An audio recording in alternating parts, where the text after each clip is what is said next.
皆さんこんにちは。力添え PLC シーケンス講座です。今回はちょっと困った時の解決策というテーマで CC リンクのリンク領域が足りない場合の対処方法を解説していきたいと思います。力添え PLC シーケンス講座では PLC のプログラミング、シーケンス制御について実践的な内容を解説していきます。ぜひ最後までご視聴いただきチャンネル登録をお願いします。今回解説する内容はちょっとだけ CC リンクのおさらいをしていきたいと思います。そして今回の困ったケース、それからリンク領域が不足した時の対処プログラム、この3点について解説をしていきます。まず最初に CC リンクのおさらいをしていきたいと思います。詳しくは過去動画で CC リンクの詳細を解説していますので、そちらを見ていただきたいなと思います。まず CC リンクとは代表的なフィールドネットワークになります。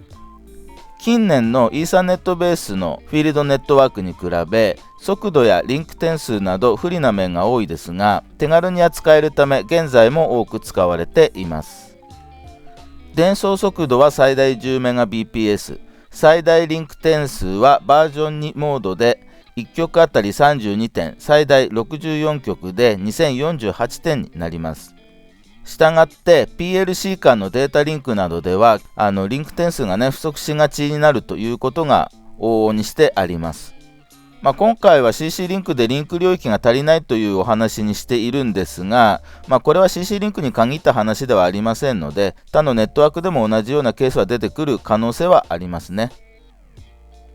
例えばこちらのような例ですね。今回はこのように2つの別の装置でそれぞれの PLC を CC リンクで接続してデータのやり取りを行うというケースを想定して解説をしていきたいと思います。すでに両方とも稼働していてあまり大きな改造ができないということは多くあると思います。また装置 A のようにすでにこのベースユニットのスロットは全部埋まっていてユニットの追加ができないということもあるかなと思いますね。このようなケースでさらに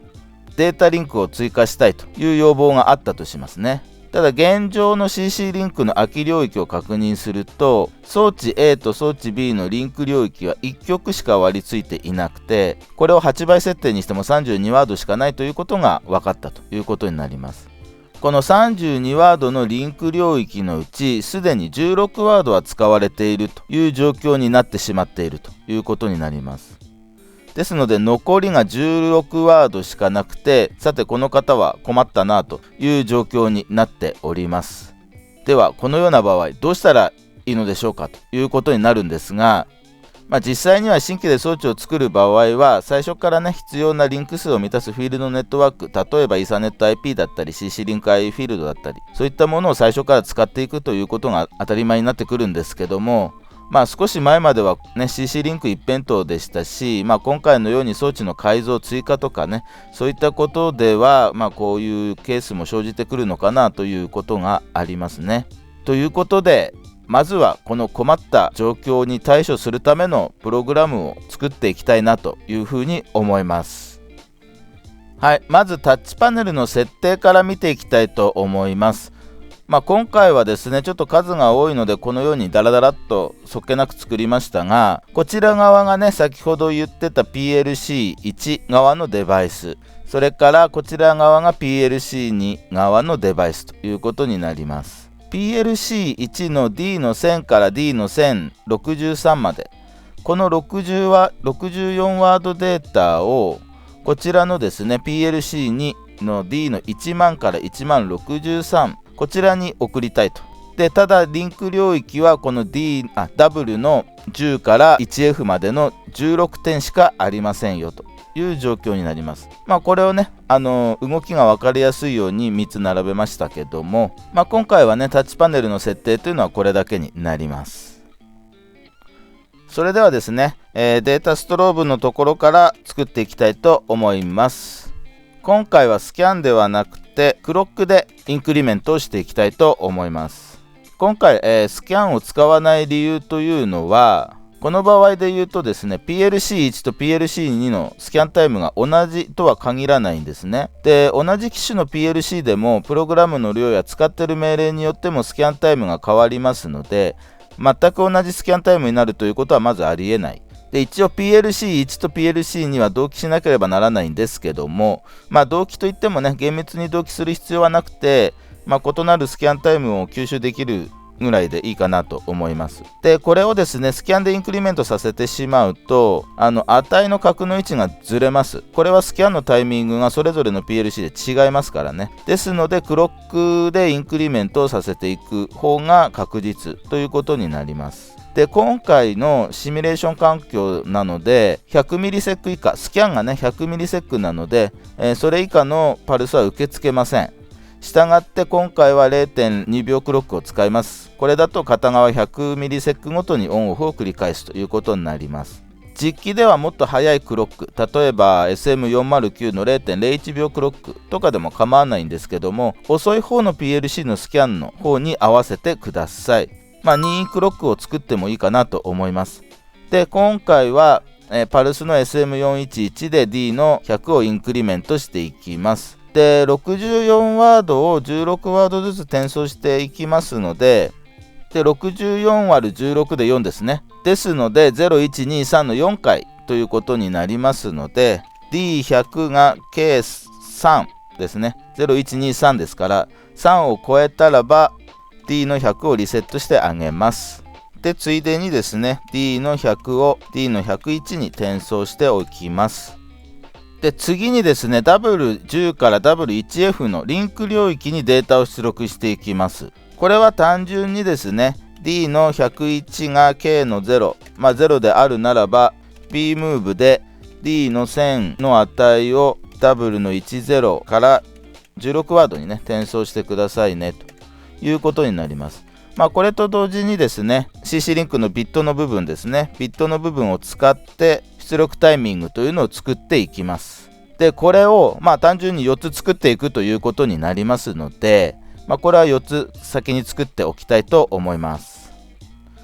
はい、ということで4つ作りました。先ほど1個目作ったのは D の101が0の時は、D の1000から1016のデータを W の10から 1F までですね。こちらに転送してくださいね。で、Y の1000をオンさせてくださいね。なんですね。で、1の時、同様ですね。D の101が1の時は D の1000の16から16ワードを W10 から16ワードに転送すると。これと同時に Y の1000の1、これをオンさせるということで、同じように2の時、3の時というのがこのようになります。今回は16ワードのリンク領域に対して64ワードのデータを送るということになりますので、4回の転送ということになるんですが、これがもっとね、増えても全然構わないかなと思います。状況に応じてということになるかなと思いますけども、次に受け取り側ですね、PLC2 側のプログラムを作っていきますが、シミュレーション環境なので同じ PLC の中でプログラムを組んでしまいます。ですので、実際はリンクでも何でもないんですけども、リンクの手で見ていただければなというふうに思います。はい、こちらに関しては単純に転送命令になってしまうんですけども、 PLC2 側のプログラムを作る前にまず PLC1 側のビット領域、これは Y の1000から設定してましたけども、 PLC2 側のビット領域は B0 からにしていますので、ここだけね、了承いただきたいと思いますが、これをですね、B0、これのパルスですね、これでパルスがオンしたらば、ブロックムーブで今度は逆ですね、ダブルの10をこっちは D1 万にしてあります。転送してあげるということです。同じようにこれをコピーをして、こちら B1 ですね、それからこちら側だけ16になりますね。はい、という感じで全部作っていきたいと思います。はい、ということでこのように出来上がりました。B0 から B3 までですね、それぞれがオンした時にそれぞれの領域に W10 から16ワードの値を転送してあげるということになります。はい、ということでじゃあですね、確認をしていきたいと思います。はい、それではですね、シミュレーターが立ち上がったので確認をしていきたいと思いますが、すでに PLC1 の D の1000から D の1063までに0から63の値が入っていまして、PLC2 側も同じようになっています。D の1万から D の1万63まで0から63の値が入っています。PLC がね、ランした状態でリンクがいきますので、すでに PLC1 から PLC2 への転送は終わっているというかね、常時行われているという状況になります。で、こちらラダーモニターで見ると、0.2 秒クロックで D の100がね、0から3までインクリメントされています。で、これに伴ってですね、こちらですね、こちらが、ちょっと2までしか見えませんけども、0、1、2、3までね、順番に進んでいっているということになります。で、ダブルの値はね、その D の101の値によって変わっているということになります。次はですね、ちょっと受け側を見てみたいと思いますが、受け側はですね、受け側は B の0から B の3まで順番にオンしていってますね。説明するまでもないかもしれないんですが、W10 から W1F の値をですね、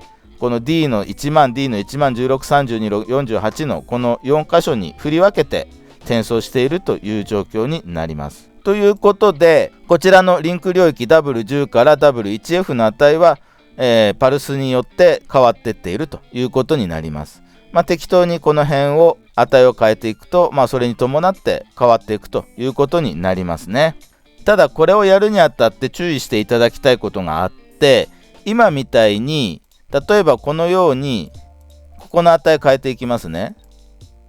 はい、変わるまで 0.2 秒クロックなので時間がかかるということになります。ですのでね、できれば機械動作に伴う制御データ、例えばサーボの現在位置を見てハンドを動作させるとかね、非常に動きの速いタイミングで使うっていう場合は、この方法は使わない方がいいかなと思います。というのも、クロックパルスで動作させているので、今回4回の分割数ということになりますが、それかけるクロックパルスの時間ですので、4回かける 0.2 で最長で 0.8 秒かかるんですね、値が更新されるまで。もちろんね、早いクロックにすればそれだけ早くなるんですけども、どちらにしても通常のスキャンよりは時間がかかってしまいます。ですので、機械動作が伴わないデータのやり取りで使っていただければなというふうに思います。例えばね、タッチパネルに表示するだけのデータであるとか、あとは品種の設定だったり、最初に設定してしまえば動作中に変えることはないよというようなデータですね。そういったもので使っていただくといいのかなと思います。